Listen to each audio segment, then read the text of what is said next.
ગુજરાત સરકારના સહયોગ તેમજ આપણી સંસ્કૃતિ જાળવવા બનતી ગુજરાતી ફિલ્મો માટે અપાતી સબસિડીને લીધે બોલિવૂડને ટક્કર આપે છે ગુજરાતી ફિલ્મો અને આ ગુજરાતી ફિલ્મના શૂટિંગ હવે ગીરના વિસ્તારમાં થઈ રહ્યા છે। ગુજરાતી ફિલ્મ એટલે નામ સાંભળતાની સાથે જ જૂના ચલચિત્ર મગજમાં આવી જાય કે પહેલાના સમયમાં ચાલતી ફિલ્મ હાલના યુગને ટક્કર ના જ મારી શકે, પરંતુ હવે ગુજરાત સરકારના સહયોગ અને ફિલ્મ બનાવવા માટે મળતી મોટી સબસિડીને લીધે બોલિવૂડ ફિલ્મોને પણ ટક્કર મારે તેવી ગુજરાતી ફિલ્મો બની રહી છે। તેવી જ એક ફિલ્મનું શૂટિંગ ગીર વિસ્તારમાં હાલમાં પણ ચાલુ છે, જ્યાં કુદરતી સૌંદર્ય, ખળખળ વહેતી નદીઓ, બળદગાડા, ખેતરો, ઢોર ઢાંખર ગામડાઓના લોકો, જૂનો પહેરવેશ, તળપદી ભાષા, રાસ ગરબાની રમઝટ સહિતની વસ્તુઓને આવરી લઈ અને સાંસ્કૃતિક વારસો જળવાઈ રહે તે માટેના પ્રયાસો સાથે ગુજરાતી ફિલ્મનું શૂટિંગ થઈ રહ્યું છે, જેમાં ગીરના ગામ લોકોનો પણ ખૂબ જ સહકાર મળી રહ્યો છે। તેમજ સરકાર આપણી સંસ્કૃતિને ઉજાગર કરનાર અને જાળવી રાખનાર ગુજરાતી ફિલ્મને આટલો સહયોગ આપતી હોય ત્યારે ગીર પંથકના કૌશલ રાયપુરા પણ આગળ આવ્યા છે અને કોઈ પણ ગુજરાતી ફિલ્મના શૂટિંગ માટે ગીરમાં કોઈ પણ પ્રકારના સહકાર આપવાની તૈયારી બતાવી છે। વાત કરીએ તો આપણા રિવાજો, આપણી સંસ્કૃતિને આપણો વારસો જાળવવામાં લોક ડાયરો અને લોક સાહિત્યકારની જેમ જ ગુજરાતી ફિલ્મનું પણ એટલું જ મહત્વ રહેલું છે। ત્યારે ગુજરાતી ફિલ્મ હું તારા વગર કંઈ જ નહીં, જે ફિલ્મ આજની યુવા પેઢીના વધતા જતા છૂટાછેડા પર આધારિત છે, માટે ફિલ્મમાં મનોરંજન સાથે આપણી સંસ્કૃતિ કેમ જાળવવી તેના પર આધારિત છે। પહેલાં ગુજરાતી ફિલ્મો બનતી હતી પણ નિર્માતાઓ ખર્ચાને પહોંચી નહોતા વળતા, પણ હમણાં આજકાલ સરકારે જે સપોર્ટ મળી રહ્યો છે સરકાર તરફથી ફાઇનાન્શિયલી સબસિડી મળી રહી છે અને અમે લોકો ઘણા સારા એવા ઇક્વિપમેન્ટ્સ છે અત્યારે બોલિવૂડમાં એમાં યુઝ થાય છે। એ બધા ઇક્વિપમેન્ટ્સ કદાચ અમારી જે મૂવી છે હાઈલી ઇક્વિપ મૂવી કહી શકાય, એરી કેમેરા છે અમારી પાસે બધું, અને પછી પાછું સાસણમાં શૂટ કરવાનો એક અનેરો લાહો છે। કુદરતની સૌંદર્યતા, સુંદરતા કેપ્ચર કરવી એઝ અ સિનેમેટોગ્રાફર, આ એક તક મને મળી છે ફિલ્મના માધ્યમથી મારી કળાને લોકોની સમક્ષ રજૂ કરવાની, અને ખૂબ સારી રીતે અમે લોકોએ આને કેપ્ચર કર્યું છે। આજે અમે કુદરતની ગોદમાં એટલે કે ગિરનારમાં શૂટ કરી રહ્યા છીએ। સરકાર તરફથી, ટુરિઝમ તરફથી પણ ઘણો સારો એવો સપોર્ટ મળી રહ્યો છે। ઉમેશભાઈ બારોટ મારા મિત્ર જે ખ્યાતનામ કલાકાર છે, એમને લઈને અમે લોકો ફિલ્મ કરી રહ્યા છે। ફિલ્મનું નામ છે હું તારા વિના કંઈ નહીં।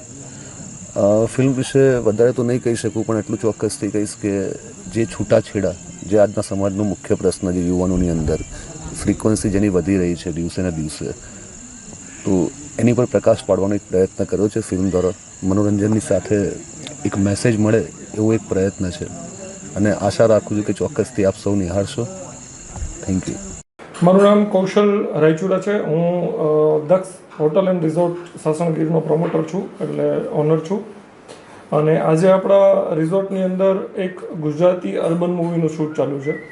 મને એ લોકોનો કોન્ટેક્ટ કર્યો, એ લોકોએ અમારો, કે અમે આવી રીતે ગુજરાત મૂવી શૂટ કરવા માગીએ છીએ, તો તમારા તરફથી અમને શું સપોર્ટ મળશે?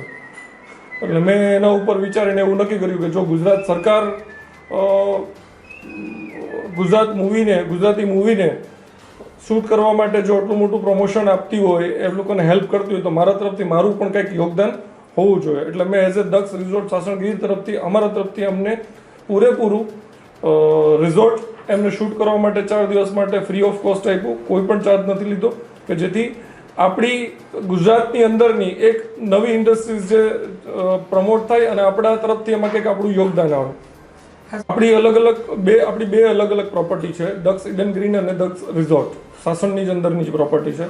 બંને અંદર એ લોકો ઓલમોસ્ટ 4 દિવસની અંદર બધું જ ઇન હાઉસ શૂટ કર્યું। એ શૂટની અંદર આપણે અલગ અલગ એ લોકોને જે જરૂરિયાત હતી એ પ્રમાણે ગામઠી ટાઈપનું આપણે એમને થીમ ક્રિએટ કરીને આપ્યું। એ લોકોને થોડું અર્બન ટાઈપનું થીમ જોતું હતું, એ પણ આપણા તરફથી અમને આપણા તરફથી અમને પ્રોવાઈડ કરીને આપ્યું। એમને એક લક્ઝરી ટાઈપનું જોતું હતું, તો એ લક્ઝરી ટાઈપનું પણ એમને એક થીમ આપણે આપ્યું। ઇવન આપણી પાસે વિન્ટેજ કાર છે, તો વિન્ટેજ કારનું પણ એ લોકોએ સારો એવો એમનો ઉપયોગ કર્યો। આ ટાઈપનું આપણે એમને 4-5 અલગ અલગ થીમ આપણા તરફથી આપણે એને જે મદદ થતી હતી આપણે હેલ્પ કરેલી છે। પિક્ચરની અંદરની વાત કરીએ તો પિક્ચર બહુ સારું પિક્ચર એ લોકોએ બનાવેલું છે। તારા વિના હું કંઈ નથી એવું કરીને એક મૂવી છે, અને એમાં ખાસ જે મેઇન કલાકાર છે ઉમેશ બારોટ સાહેબ છે, અને બહુ સારા કલાકાર છે, એમની સાથે પણ અમને કામ કરવાની બહુ મજા આવી, અમારી ટીમને પણ બહુ મજા આવી. અને ટોટલ એ લોકોનો લગભગ 40 થી 45 જણા ઉપરનો સ્ટાફ છે. હું છું ઉમેશ બારોટ. અત્યારે મૂળ વિષય તો મારો આમ ગાવાનો, આપણી જે લોક સંસ્કૃતિ છે, આપણો લોક વારસો છે, ગુજરાતના તમામ કલાકારોનો એક એવી મનની ઈચ્છા હોય છે કે આપણા ગુજરાતનું જે લોકસંગીત છે એને ટોચ સુધી લઈ જઈએ. અને એમાંય જ્યાં જ્યાં વસે ગુજરાતી ત્યાં સદાકાળ ગુજરાત, આપણે એવું કહીએ છીએ. અને એમાંય ગુજરાતની ધરાની અદ્ભુત ધરતી, ખૂબ જ પારંપરિક ધરતી, આધ્યાત્મિક ધરા એટલે આપણો ગિરનાર. અને ગિરનારમાંય અદ્ભુત ભૂમિ, જ્યાં આખી દુનિયા એમ કહેવાય કે ફરવા માટેનું એક સ્થળ, જોવા માટેનું એક, આખા જીવન દરમિયાન એક વખત તો ગીરમાં ફરવું જોઈએ. અને એમાંય સાસણની ભૂમિ, આપણા હાવજોની ભૂમિ. અને આપણા સૌરાષ્ટ્રમાં એવી કહેવત છે, એવો દુહો છે કે સોરઠ ધડા અમાણી જગ જૂની અને ગઢ જૂનો ગિરનાર, એવા હાવજડા હેંજળ પીએ એવા નમણા નરને નાર. અને હું જે જગ્યા ઉપર ઊભો છું એ જગ્યા એટલે દક્ષ રિસોર્ટ, સાસણની આ ભૂમિ અને એમાંય દક્ષ રિસોર્ટ. મજાની વાત એ છે કે દક્ષ રિસોર્ટમાં અમે જે અહીંયા અમારા મૂવીનું શૂટિંગ કરવા આવ્યા છે. મૂળ તો જો કે મારો એક વિષય ગાવાનો છે, પણ અત્યારે જે હું મૂવી કરી રહ્યો છું એ મૂવી આપણી એક પારંપરિક મૂવી છે, આપણી એક ફેમિલી ડ્રામા છે, આપણી એક સંસ્કૃતિ. લગ્નની સંસ્કૃતિમાં બે માણસ જોડાતા હોય છે, એ પછી જે ડિવોર્સ થઈ જાય છે, એ ડિવોર્સ જે છે એ આપણી ભારતની સંસ્કૃતિ નથી, એ આપણી ભારતીય સંસ્કૃતિ, આપણી હિન્દુ સંસ્કૃતિ નથી. એ અમારો આ મૂવીને લઈને આ એન્ડ ઓફ ધ મોરલ સ્ટોરીનો એ છે કે જે છૂટાછેડા કરીએ છીએ એ આપણી ભારતીય સંસ્કૃતિમાં નથી આવતું, ન થવું જોઈએ. બને કદાચ અમારું આ મૂવી જોવે અને 5 થી 10 જણા પણ એવું વિચારે કે આપણે ક્યારેય ડિવોર્સ ન લેવા જોઈએ, જેને લીધા હોય પાછા ભેગા થાય, એવો અમારો આ મૂળ હેતુ છે. અને એમાંય અમે આ સંસ્કૃતિને, આપણી પરંપરાને ઉજાગર કરવા માટે, પરંપરાને હાથ ઉપર લઈ અમે લોકો નીકળ્યા છે ભાથું લઈને.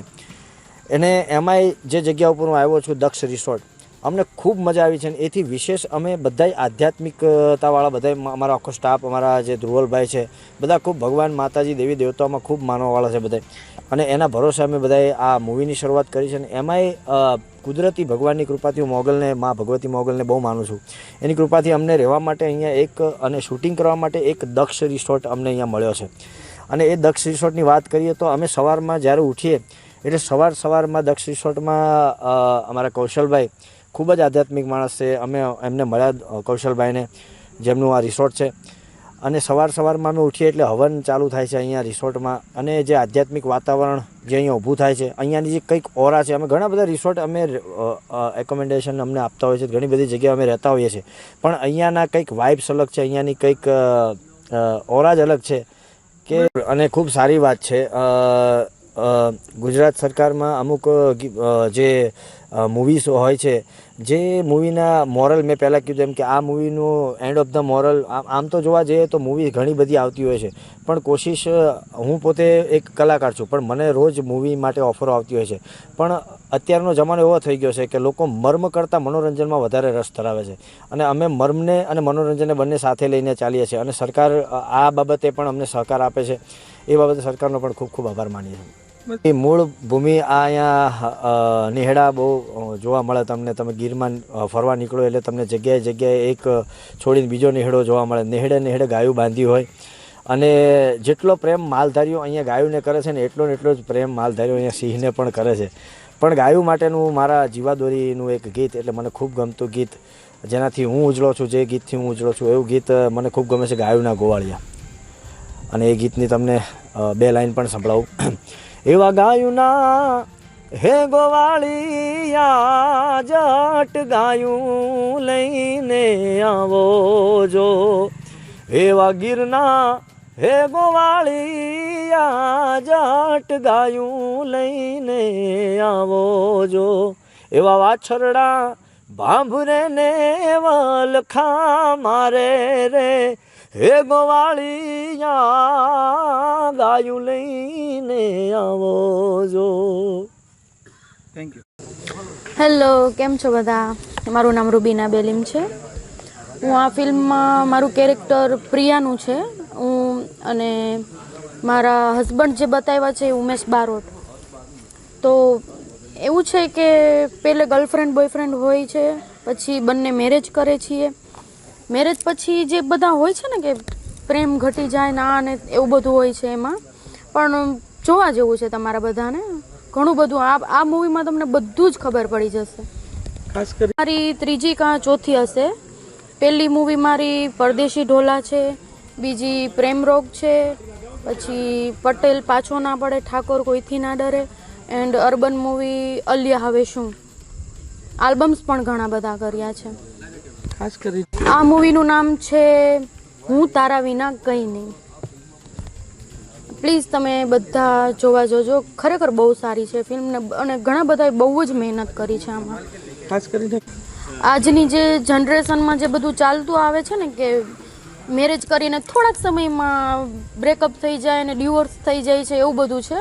પણ આ મૂવી તમારે ખરેખર જોવા જેવું છે, કેમ કે આમાંથી તમને ઘણું બધું સમજવા મળશે કે વાઈફને તમે કેવી રીતના હેન્ડલ કરી શકો, આપણા હસબન્ડને, આપણા પરિવારોને. તમારે ખરેખર બહુ જોવા જરૂરી છે આ બધું. ખાસ કરીને આ મૂવીમાં તમને ઘણું બધું સમજવા મળશે કે વાઈફને શું જોઈએ છે એન્ડ હસબન્ડને બી આપણે કેવી રીતના રાખીએ. અને આજની જે જનરેશન હોય છે કે થોડાક સમયમાં બસ બ્રેકઅપ ને ડિવોર્સ ને એવું બધું ચાલતું જ હોય છે. અને આજની જે પેઢી છે ને તમારે આ મૂવી ખાસ જરૂર છે જોવાની. પ્રદીપ નિંબાર્ક સાથે CN24 ન્યૂઝ વેરાવળ. હવે જુઓ દેશ દુનિયાની તમામ ખબરો તમારી આંગળીના ટેરવે. ઉઠાવો મોબાઈલ અને ગૂગલ પ્લે સ્ટોર પરથી ડાઉનલોડ કરો અમારી CN24 ન્યૂઝ મોબાઈલ એપ.